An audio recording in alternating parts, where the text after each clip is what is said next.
Hello प्यारे बच्चों, मैं रामदास दयाल सुमित शिक्षण संस्थान यूट्यूब चैनल में आपका हार्दिक स्वागत करता हूं।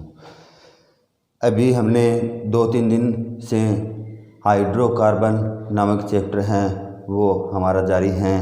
तो हाइड्रोकार्बन के अंदर हमने हाइड्रोकार्बन किसे कहते हैं, उसके प्रकार कितने होते हैं और उन प्रकार के बाद में हमने किया था उनसे बनने वाले जो श्रेणियां हैं, उन श्रेणियों के जितने भी 10 सदस्य हैं उन 10 सदस्यों के अणुसूत्र बना लिए थे। अणुसूत्र के साथ साथ में हमने संरचना सूत्र भी बनाए थे। आज इससे आगे हम एक नया चैप्टर लेते हैं, उसी का एक भाग है कि हाइड्रोकार्बन है। उस हाइड्रोकार्बन के भी कुछ समूह होते हैं, उस समूह का संयोजन हाइड्रोकार्बन से किस प्रकार से होता है। तो उस समूह का नाम है प्रक्रियात्मक समूह है। प्रक्रियात्मक समूह है, ये प्रक्रियात्मक समूह है। ये हाइड्रोकार्बन से किस प्रकार से संयोजित होता है और प्रक्रियात्मक समूह कितने श्रेणियों में विभाजित होता है, इनके बारे में पहले हम चर्चा कर लेते हैं। उसके बाद में हम इनको हाइड्रोकार्बनों के साथ में संयोजित करेंगे।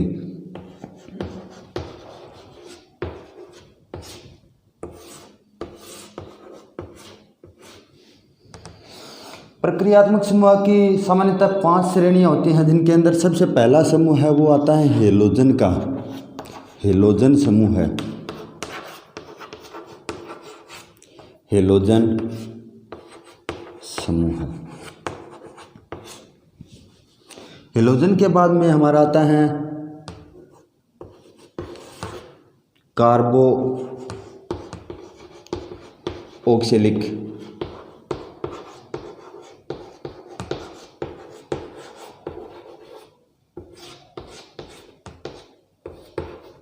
समूह है।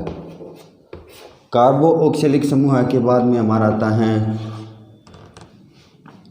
कीटोन। कीटोन समूह है।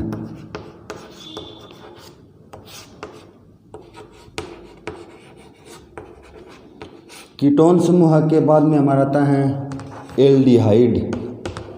एल्डिहाइड समूह है।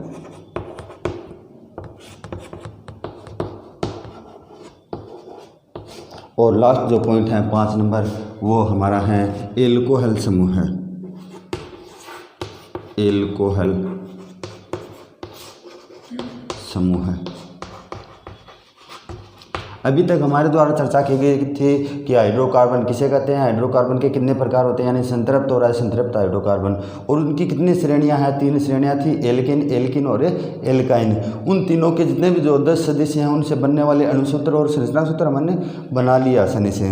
अब हम क्या करेंगे, जो हेलोजन समूह है उस हेलोजन समूह को जो हाइड्रोकार्बन है उस हाइड्रोकार्बन के साथ में संयोजित करेंगे और उनका नामांकन करना सीखेंगे। तो हेलोजन समूह की शुरुआत हम आज करते हैं। तो हेलोजन समूह को 4 भागों में बांटा गया है। हेलोजन समूह को 4 भागों में बांटा गया है।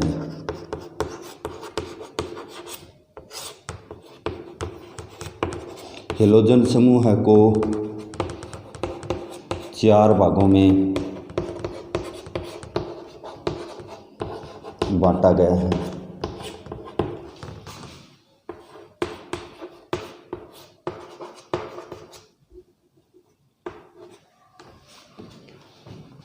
चार भाग इनके कौन कौन से हैं। सबसे पहला भाग है फ्लोरीन।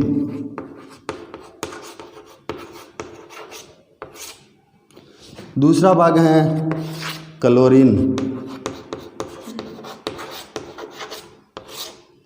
तीसरा भाग है ब्रोमीन।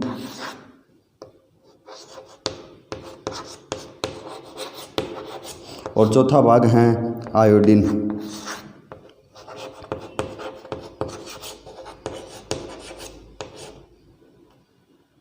ये चारों के चारों जब परमाणु का रूप लेते हैं तो वो परमाणु के साथ में अम्ल बनाते हैं। परमाणु का रूप लेते हैं उस समय ये क्या बनाते हैं, अम्ल बनाते हैं। तो अम्ल के साथ में हम इनका संयोजन करेंगे, यानी सबसे पहले हम इनका अम्ल का सूत्र लिखेंगे कि फ्लोरीन से कौन सा अम्ल बनता है, क्लोरीन से कौन सा अम्ल बनता है, ब्रोमीन से कौन सा अम्ल बनता है और आयोडीन से कौन सा अम्ल बनता है। और उन अम्ल की संयोजकता कराएंगे हम हेलोजन, वो जो अपना हाइड्रोकार्बन है उससे।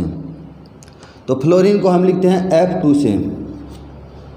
क्लोरीन को हम लिखते हैं Cl2 से, ब्रोमीन को हम लिखते हैं Br2 से, ठीक है, और आयोडीन को हम लिखते हैं I2 से। समझा की बात। अभी आपको क्या देखना है कि फ्लोरीन से जो बनेगा वो होगा FCl, 2FCl, ये अम्ल है एक प्रकार का, फ्लोरोक्लोराइड। Cl है, Cl से हम बनाएंगे तो क्या बनेगा, ये HCl बनेगा, HCl बनेगा, हाइड्रोक्लोरिक अम्ल। ब्रोमीन से हम क्या करेंगे, HBr बनेगा, हाइड्रोजन ब्रोमाइड, और इसका क्या बनेगा, HI, हाइड्रोजन आयोडाइड। अब हम क्या करते हैं, इसका जब नामांकन करेंगे, उनके हाइड्रोकार्बन के साथ संयोजित करके नामांकन करेंगे, उस समय हम इनको अनुलग्न के तौर पे रखेंगे और नामांकन करते समय हम उसको पूर्व लगन में लाएंगे। तो अनुलग्न के अंदर इनका नाम क्या होता है, इसको हम कहेंगे फ्लोरो, यानी जो F2 हैं इसको बोलेंगे फ्लोरो, Cl2 हैं इसको बोलेंगे क्लोरो,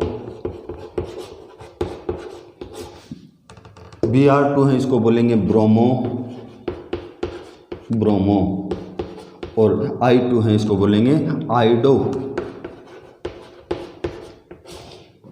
अपना जो हाइड्रोकार्बन था, हाइड्रोकार्बन के अंदर मान लो मेथेन यानी एल्केन श्रेणी ले लो, अपने एल्केन श्रेणी के साथ में इनका संयोजन करेंगे प्रक्रियात्मक समूह का।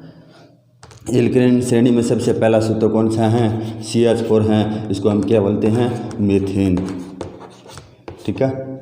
इसके अलावा दूसरा सूत्र कौन सा है, C2H6 है, इसको हम क्या बोलते हैं, एथेन। सही है, ये अणुसूत्र है और ये अणुसूत्रों का नाम है। इसके अलावा तीसरा है अपना C3H8, ठीक है, इसको हम बोलते हैं प्रोपेन, यानी इसे प्रोपेन के नाम से जाना जाता है। और चौथा अपना है वो है C4H10, इसको हम बोलते हैं ब्यूटेन। जब हम हेलोजन के साथ में इसका संयोजन करवाते हैं, उस समय हम क्या करेंगे, इन अणुसूत्र को संरचना सूत्र में बदलेंगे। तो एथेन का जो संरचना सूत्र है वो अपना क्या हो जाएगा, CH3, ठीक है। प्रोपेन का क्या हो जाएगा, CH3 single bond CH2 single bond CH3। ये हमने पिछली क्लास में याद कर लिया था, तो आपको अच्छी तरीके से याद होगा। ब्यूटेन का क्या होगा, C के अपने कितने लिखेंगे, 4 परमाणु लिखेंगे, कॉर्नर पे 3 होने चाहिए H के, तो CH3 CH2 और CH3। ये अपना सूत्र किसका है, ब्यूटेन का है। इसके अंदर हम हेलोजन समूह है को क्रमवाइज संयोजित करते हैं और हम देखेंगे कि क्या चीज़ बनती है इनसे। सबसे पहला हेलोजन समूह अपना क्या था, फ्लोरीन था।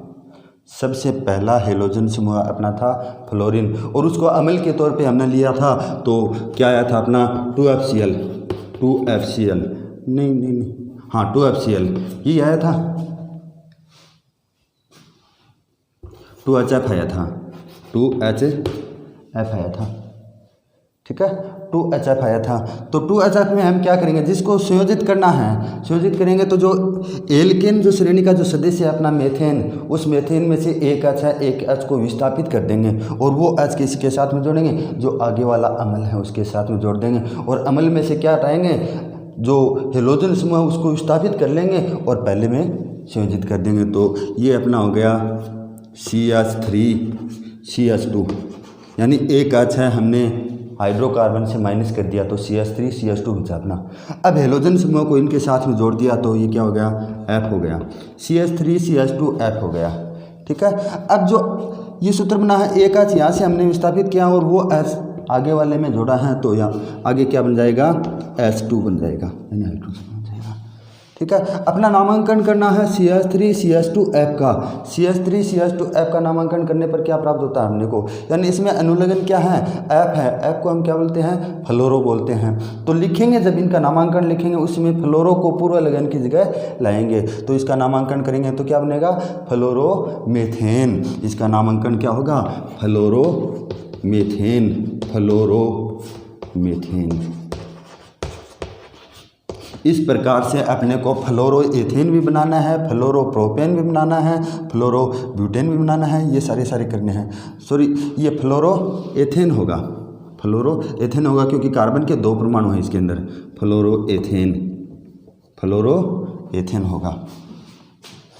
इसके अलावा हम ले लेते हैं फ्लोरीन के बाद में हमारा हेलोजन समूह अगला था क्लोरीन। तो मेथेन के साथ में क्लोरीन को संयोजित करते हैं। देखो क्या बनता है, मेथेन है CH4 प्लस में क्या है HCl अम्ल लिया हमने। क्लोरीन वाला जो अम्ल है उसका नाम है हाइड्रोक्लोरिक अम्ल HCl। अब हम क्या करेंगे, जो हाइड्रोकार्बन था उसमें से एक H को विस्थापित करेंगे तो क्या बचेगा अपने पास में CH3 बच जाएगा। यहाँ पे क्या बचेगा CH3 बचेगा। ठीक है। अब जो हेलोजन समूह अपना Cl वो हेलोजन समूह है वो किसके साथ में जुड़ जाएगा, हाइड्रोकार्बन के साथ में जुड़ जाएगा। तो ये Cl है ये इसके साथ में जुड़ गया। तो शेष क्या बचा अपने पास में, एक H यहाँ से विस्थापित किया तो वो आगे चला गया और आगे भी H हैं तो कितने हो गए, H के 2 हो गए। अब इसका अपने को नामांकन करना है। इसका नामांकन क्या होगा, इसके पीछे वाली साइड में यानी अनुलग्न की जगह हमने क्या लिखा है, Cl लिखा है जिसका अर्थ क्या होता है, क्लोरो होता है। तो सबसे पहले हम जब इसका नामांकन करेंगे तो अनुलग्न है उसको पूर्व लगन की जगह लाएंगे, यानी अनुलग्न को पूर्व लगन की जगह लिखेंगे। तो इसका हो जाएगा क्लोरो, Cl है लास्ट अनुलग्न की जगह तो पूर्व लगन में ले आएंगे तो हो गया क्लोरो। और ये CH3 है, CH3 का नाम क्या है, मीथेन है तो क्लोरो मीथेन। इस प्रकार से अपने को ये बनाने हैं। 2 हो गए अपने हेलोजन समूह है, एक हो गया फ्लोरीन, दूसरा हो गया क्लोरीन। अब अपना तीसरा है हेलोजन समूह है वो कर लेते हैं प्रोपेन के साथ में। उसके बाद में चौथा हेलोजन समूह है वो ब्यूटेन के साथ में कर लेंगे। 3 नंबर पे अपना है प्रोपेन जिसका सूत्र क्या है CH3 CH2 CH3 CH3 CH2 CH3 है। इसके साथ में हमें क्या जोड़ना है, हमने फ्लोरीन भी जोड़ लिया है, क्लोरीन भी जोड़ लिया है और हेलोजन 3 नंबर क्या है, फ्लोरीन क्लोरीन और 3 नंबर है ब्रोमीन।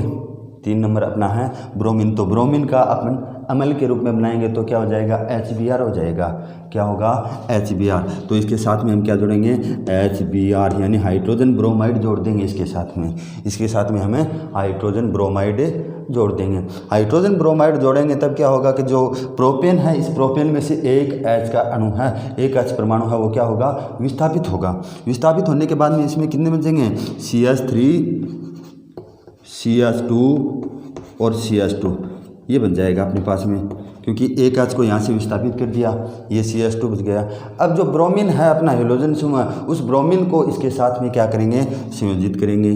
तो ये क्या हो गया, CH3 CH2 CH2 Br CH3 CH2 Br। शेष क्या बचा अपने पास में इसके साथ में कि इसमें से एक H विस्थापित किया है और आगे भी एक H बच गया तो हाइड्रोजन परमाणु है वो क्या हो जाएगा, हाइड्रोजन अणु अलग हो जाएगा, हाइड्रोजन है वो अलग हो जाएगा। अब इसका अपने को नामांकन करना है कि इसका नामांकन करने पर हमें क्या प्राप्त होता है, ये देखना अपने को। इसके अंदर सबसे पहले हम देखेंगे कि लास्ट में अनुलग्न की जगह हमने क्या लगाए हैं। लास्ट में अनुलग्न की जगह हमने जोड़ा है Br। Br का अर्थ क्या होता है, ब्रोमो। अब नामांकन करेंगे तो ब्रोमो को पहले लिखेंगे और जो हाइड्रोकार्बन है शुरुआत में लिखा हुआ है उसको अंत में लिखेंगे। तो इसका सूत्र के नामांकन क्या हो गया, ब्रोमो प्रोपेन। इसका नाम हो गया ब्रोमो, क्योंकि कार्बन के 3 परमाणु हैं तो इसका हो जाएगा प्रोपेन। ब्रोमो प्रोपेन के नाम से इसे जाना जाता है। इसी प्रकार से हमें चौथा हेलोजन समूह है वो ब्यूटेन के साथ में संयोजित कर लेते हैं कि ब्यूटेन के साथ में जब चौथा हेलोजन समूह संयोजित करते हैं तो क्या चीज़ बनती है अपनी। ये अपने पास में संरचना सूत्र है CH3 CH2 CH2 और CH3। इसके साथ में जो आयोडीन का अम्लीय रूप है वो ले लेते हैं, क्या है, HI है हाइड्रोजन आयोडाइड। HI का मतलब क्या होता है, हाइड्रोजन आयोडाइड। ठीक है। अब हम क्या करते हैं कि जो ब्यूटेन है हाइड्रोकार्बन इसका एक H है वो यहाँ से क्या कर देते हैं, विस्थापित कर देते हैं। ये लास्ट वाला जो H है वो विस्थापित करेंगे तो क्या बचेगा, CH3 CH2 CH2 और CH2 ये बच गया। अब इसके अंदर जो हेलोजन समूह संयोजित हैं उसको पहले संयोजित कर देंगे, यानी हाइड्रोकार्बन के साथ में संयोजित कर देंगे तो ये I है वो इसके साथ में संयोजित हो जाएगा। अब अपन देखो कि हाइड्रोकार्बन में जो हमने क्या विस्थापित किया था, एक H परमाणु है वो जो हटा दिया यानी विस्थापित कर दिया और वो H है वो आगे जा कर के जुड़ जाएगा तो क्या होगा, आगे H2 हो जाएगा। अब जो शुरुआत में हमने लिखा है CH3 CH2 CH2 CH2 और I, इसका नामांकन करेंगे हम। नामांकन करने पर हमें क्या प्राप्त होता है कि अनुलग्न के साथ में क्या जुड़ा हुआ है, I जुड़ा हुआ है। I का नाम क्या होता है, आइडो होता है। तो आइडो तो पूरा लगन की जगह लिखेंगे और लास्ट में लिख देंगे ये हाइड्रोकार्बन। तो इसका नाम हो गया आइडो ब्यूटेन, आइडो ब्यूटेन। इससे आगे वाला जो प्रक्रियात्मक समूह है वो ले लेते हैं, उसका नाम है एल्कोहल। एल्कोहल एल्कोहल एल्कोहल क्या चीज़ है? एल्कोहल के अंदर अनुलग्न, सबसे पहले हम लिख लेते हैं कि अनुलग्न क्या है। इसमें अनुलग्न इसके अंदर है ओल। हम ओल को किस रूप में प्रदर्शित करेंगे, OH के रूप में, OH के रूप में इसे प्रदर्शित करेंगे। अब अपने को 3-4 इसके एल्कोहल के उदाहरण लिखने हैं और उसके बाद में अपनी नोटबुक के अंदर उतारने हैं। उसके बाद में 2-3-4 बार हैं लिख करके नोटबुक में और याद करने हैं हमको। तो क्या हैं, सबसे पहले हम हाइड्रोकार्बन के 2 या 3 उदाहरण हाइड्रोकार्बन के लिख लेते हैं। जैसे है एथेन है CH3 C2H6 एथेन है ये। इसके बाद में हम लिख देते हैं ब्यूटेन C4H10, ये हो गया अपना ब्यूटेन। इसके बाद में हम लिख लेते हैं पेंटेन। पेंटेन में क्या हो जाएगा, C5H के कितने 12, ये हो गया अपना पेंटेन। एक चीज़ अपने को याद रखनी है कि अणुसूत्र से काम नहीं चलेगा। अणुसूत्र के साथ में अपने को क्या लिखना है, इनका संरचना सूत्र लिखना पड़ेगा। संरचना सूत्र के साथ में ही हम जो अपना हेलोजन समूह है उनको संयोजित करेंगे। तो पहले इन तीनों का हम संरचना सूत्र लिख लेते हैं कि संरचना सूत्र इनका क्या बनता है। C2H6 का संरचना सूत्र क्या होगा, CH3 ब्यूटेन का संरचना सूत्र क्या होगा, CH3 CH2 और CH3। पेंटेन का संरचना सूत्र क्या होगा, CH3 CH2 और CH3। कहने मतलब ये हैं कि एथेन के अंदर 2 कार्बन परमाणु, तो C 2 बार लिखने अपने को, H के 6 हैं तो H3 और H3। इसी प्रकार से ब्यूटेन में 4 कार्बन परमाणु है तो कॉर्नर पे तो H के 3 होने चाहिए कार्बन के साथ में, और बीच के अंदर कितने होने चाहिए, मध्य भाग में H के 2 होने चाहिए। पेंटेन के अंदर कार्बन परमाणु की संख्या कितनी होनी चाहिए, पेंटेन है वो 5 नंबर पे है तो कार्बन परमाणु 1 2 3 4 और 5 परमाणु हैं, और पांचों के साथ में कॉर्नर पे हम क्या लिखेंगे, H के 3 लिखेंगे। बीच वाला जो मध्य भाग है उसके अंदर हम क्या लिख देंगे, H के 2 लिख देंगे। अब हमने इनका संरचना सूत्र लिख दिया है। संरचना सूत्र के साथ में हम क्या करते हैं, हेलोजन समूह को संयोजित करते हैं। हेलोजन समूह अपना दूसरा कौन सा था, एल्कोहल था। एल्कोहल के अंदर क्या है, अपने को संयोजित करना है, OH संयोजित करना है। एल्कोहल के अंदर यानी अनुलग्न क्या है, OH है, वो OH इसके साथ में संयोजित करना है। चलो इसके साथ में भी OH लिख देते हैं, इसके साथ में भी OH लिख देते हैं, इसके साथ में भी OH लिख देते हैं। ये बहुत सिंपल है क्योंकि इसके साथ में ये न तो अम्ल के रूप में है न और कुछ है, केवल OH लिखा हुआ है, OH ही अपने को जोड़ना है। और वो क्या था, जो पहले वाला था हेलोजन समूह है वो तो अम्लीय रूप में था, उसका H विस्थापित करना होता था और H को दूसरी जगह संयोजित करना होता था। लेकिन इसमें क्या है, H परमाणु केवल विस्थापित करो और OH को जोड़ो, केवल इतना ही अंतर है। तो क्या हो जाएगा, एक H यहाँ से विस्थापित कर दो, CH3 CH2 हो जाएगा, CH3 CH2 और इसकी जगह OH लिख दो, ये हो गया। इससे नीचे वाला क्या है, CH3 हैं, CH2 हैं और ये जो CH3 है इसकी जगह अपन क्या लिखेंगे, CH2 लिखेंगे, इसके साथ में OH जोड़ दो। यानी लास्ट में जो CH3 हैं उसमें से एक H को विस्थापित कर दो और उसकी जगह OH लिख दो। इससे आगे वाले में क्या हैं, CH3 हैं, CH2 हैं और लास्ट में जो CH3 है उसको एक आज माइनस कर देंगे तो CH2 बच जाएगा और इसके साथ में OH जोड़ देंगे, ये हो गया। अब इसका नामांकन हम किस प्रकार से करें, नामांकन करते समय अपने को ध्यान रखना है कि अनुलग्न इसमें क्या है, OH, और OH को हम किस नाम से जानते हैं, ओल। OH को ओल के नाम से जानते हैं, ठीक है ना। तो इसके अंदर क्या होगा कि जो ओल अनुलग्न है वो पीछे ही रहेगा। उसके अंदर तो पहले आता था क्लोरो, ब्रोमो, आयोडो, वो पहले नामांकन करते समय पहले लिखते थे। इसमें क्या करेंगे, हमें अनुलग्न की जगह ही लिखेंगे, तो इसका सूत्र क्या है, ये हाइड्रोकार्बन कौन सा है, एथेन है। एथेन के साथ में ओल जोड़ देंगे तो क्या बन जाएगा अपना, एथेनॉल बन जाएगा, एथेनॉल, एथेनॉल बन जाएगा। यानी एथेन के साथ में ओल जोड़ना है, अनुलग्न को अनुलग्न की जगह रखना है, पूर्वलग्न को पूर्वलग्न की जगह रखना है और एक नामांकन करना है। अब ये क्या है अपना, ब्यूटेन है। ब्यूटेन के साथ में भी ओल जोड़ना है तो ये क्या हो जाएगा, ब्यूटेनॉल, ये हो जाएगा ब्यूटेनॉल, ब्यूटेनॉल। अब ये क्या है, पेंटेन है नीचे, पेंटेन के भी ओल जोड़ना है तो अनुलग्न को अनुलग्न की जगह रखना है इसमें एल्कोहल में, तो इसका क्या हो जाएगा, पेंटेनॉल हो जाएगा, पेंटेनॉल। इन सभी में आप एक चीज़ रखो, देखो एथेनॉल है, ब्यूटेनॉल है और पेंटेनॉल है। इनमें से एक अपने जो एथेनॉल है उसको हम अच्छी तरीके से जानते हैं, एथेनॉल है उसको हम अच्छी तरीके से जानते हैं। इसको हम किस नाम से पुकारते हैं, मदिरा के नाम से पुकारते हैं। यानी जो अपने पड़ोस में हैं, अपने गांव में हैं, कई शराबी होते हैं ना, उस शराब को ही हम क्या कहते हैं, एथेनॉल कहते हैं रासायनिक भाषा में। जो मदिरा हैं, जो शराब हैं, उसी को ही हम क्या किस नाम से जानते हैं, एथेनॉल के नाम से जानते हैं। तो ये चीज़ तो अपने को अच्छी तरीके से याद होनी चाहिए कि जो शराब है उस शराब का रासायनिक नाम क्या है, एथेनॉल नाम है, और उसका हमें रासायनिक सूत्र है वो अच्छी तरीके से बनाना आता है। तो मैं उम्मीद करता हूँ कि आपको हेलोजन समूह है और एल्कोहल हैं, ये दोनों प्रक्रियात्मक समूह हैं, आपको अच्छी तरीके से याद हो गए होंगे। अगर याद नहीं हुए हैं तो आप अपनी नोटबुक के अंदर हैं, अच्छी तरीके से इनको एक बार लिख लेना, और लिखने के बाद में आधे घंटे, 2 घंटे, 3 घंटे अगर दिन भर याद करोगे तो आपको निश्चित रूप से याद होंगे। अगर ये चैप्टर आपको बहुत ही अच्छा लगा है तो अपने दोस्तों और सहेलियों को ज़्यादा से ज़्यादा मात्रा में इसको शेयर करना है, लाइक करना है, और हो सके तो सब्सक्राइबर ज़रूर करना। अगर हमारी भी इनमें से कुछ गलतियां आपको दिख रही हैं या आपको कुछ समझ में नहीं आ रहा है तो आप इनके आंसर हैं वो हमें कमेंट बॉक्स में लिख करके पूछ सकते हो। धन्यवाद।